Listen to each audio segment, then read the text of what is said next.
So I dare you. Name a better vehicle right now. I'll give you, I triple dog dare you. Name a better vehicle right now that is better than a Tesla. Name a vehicle. Name a vehicle. I'll wait. The gas savings. The maintenance savings. And I mean, it's just the technology, of course. And just the overall sheer factor. It's just so comfortable to drive it. It is the best EV out on the market in terms of charging. So you can't really go wrong. You could go anywhere with this car and not be, because of the charging, you're good. So name a better vehicle. Because for me, it's the Tesla. Hey, what's going on, everybody? My name is Nick, and I am the local South Florida Uber driver. I'm local just because you never really know where I'm going to be in the next couple days, but but I primarily work the South Florida market. And in today's video, man, today I'm just going over the best vehicle. I might be a little biased, but I'm just telling y'all what the best vehicle for rideshare is right now. If you're an Uber and Lyft driver, right now the best vehicle, in my opinion, I'm gonna go with a Tesla, man. I mean, y'all gotta already do that. Hey, listen, I know. Pound for pound, okay. Pound for pound, a hybrid vehicle is better right now. I can admit that because you're gonna get more gas mileage. I think with hybrid vehicles, you're getting like 600 miles, 500, 600 miles to a tank.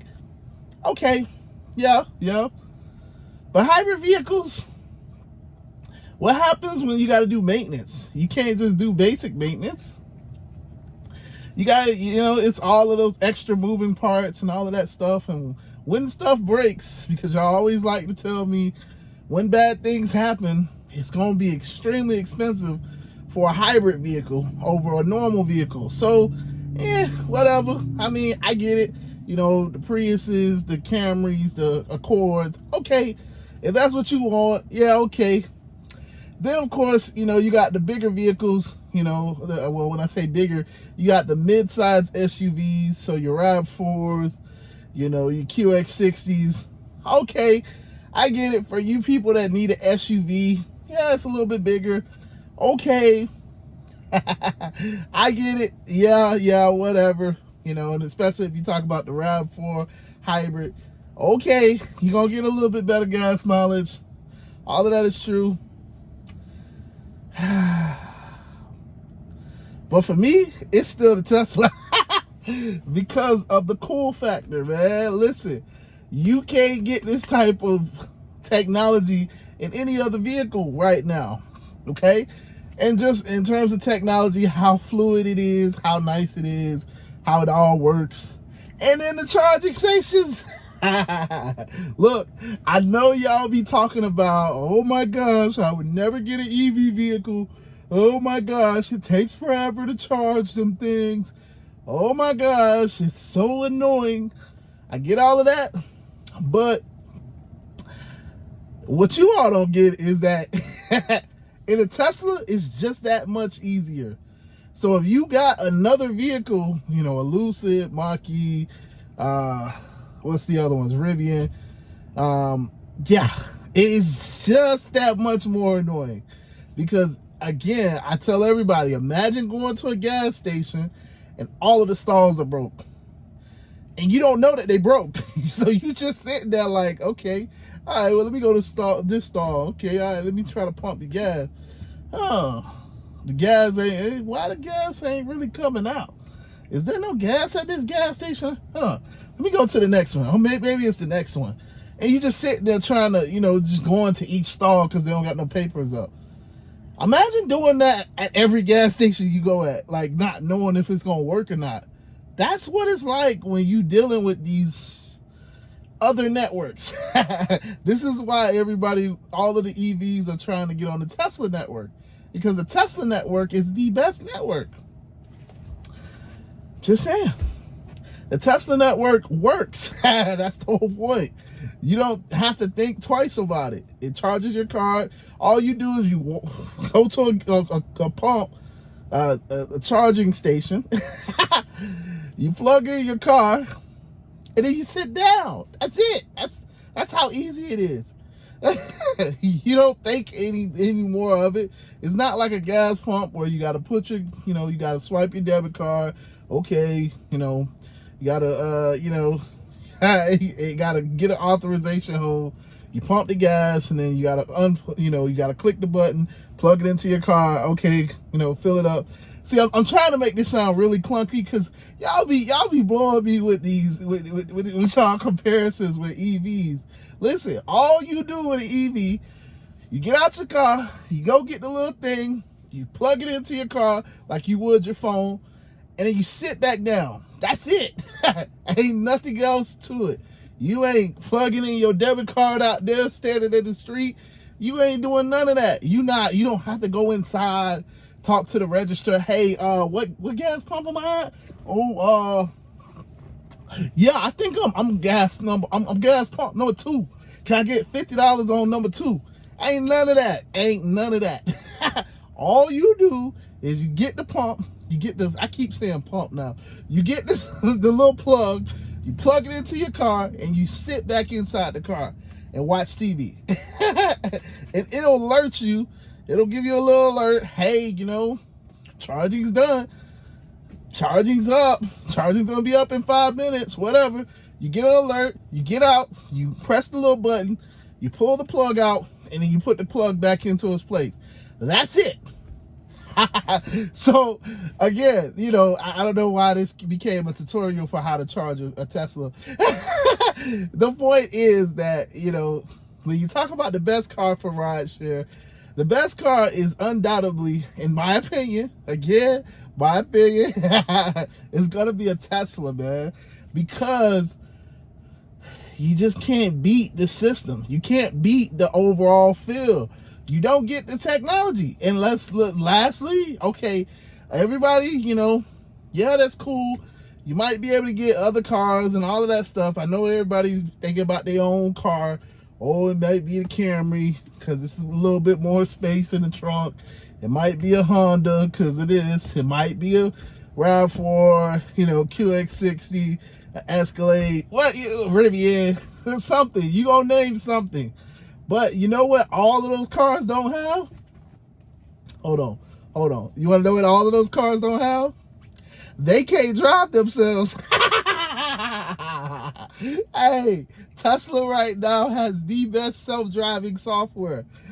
And so you can't deny that. And you know what all of those cars can't do? Now. I have to preface this with, I rent, so I don't have access to this feature, but I have a friend that does, and I always use it. I play around with it. So I gotta make sure that I preface this with it is not at a really good point where I can do it efficiently every single time, but what all of those cars that you're thinking about, that you're gonna say, oh no, but this car's better. No, but this car's better. The Ioniq car, the Mach-E, whatever. What all of those cars can't do, they can't drive themselves like a Tesla car can. Yeah, They can't park themselves like a Tesla can. And lastly, you know how when it rains? Yeah, listen, all of those cars can't drive to you. And so you're just stuck. Hey, I know this is, I know. It's not the greatest of features. And being realistic, it's not something that you would use in a crowded parking lot. But whatever, they're fixing it. And this is the thing about a Tesla car. This is why it's the best car for rideshare. Because you don't have to get it brand new. you can get an old Tesla and it still don't feel like it's brand new. Because you want to know what's the big driving factor behind the car? It's not the parts in the car. Like if you get a Honda, or you get a, I don't know, I keep saying QX60. So if you get a QX60 for a mid-sized SUV, or you get an Escalade or a Suburban for a full-size SUV, the thing about those cars is they're set. There's no updates to those cars that you can really make. I mean, yeah, you could change the interior, but I mean, the engine is the engine. Like, there's nothing. I mean, what I'm saying is, like, it's not, you can't get a brand new car overnight. It just isn't going to happen. But with Tesla, the difference is it's all software. It's all software. The difference between a 2023 and a 2022 is marginal. It's like your iPhone. Shout out to iPhone. It's like an iPhone. iPhone 16 is the same, basically the same phone as an iPhone 15.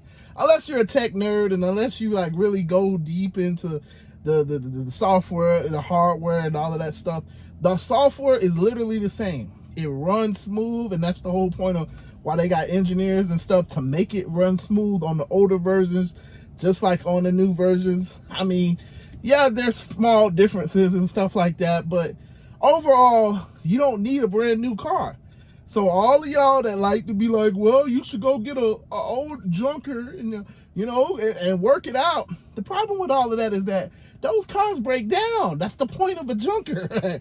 It's gonna break down. You're gonna have higher maintenance costs. Yeah, you could get an old car, old $2,000-$3,000 car, $5,000 car, but obviously it's old, and so all of the parts are old. And so you're gonna have maintenance problems. It's gonna break down.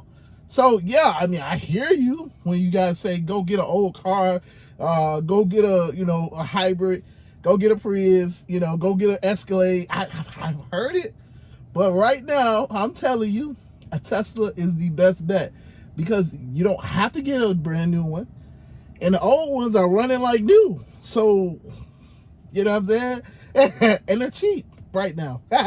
So yeah, man, this is just my opinion, obviously, and I know y'all gonna come for me in the comments, but let me know in the comments if you think that there's a better car for rideshare right now. Because for me, it's a Tesla. I mean, as you can see, it's gonna be a Tesla for me. Yeah, I might be biased, but I'm gonna stand on it. So with that being said, man, I'll see you guys tomorrow. Deuces.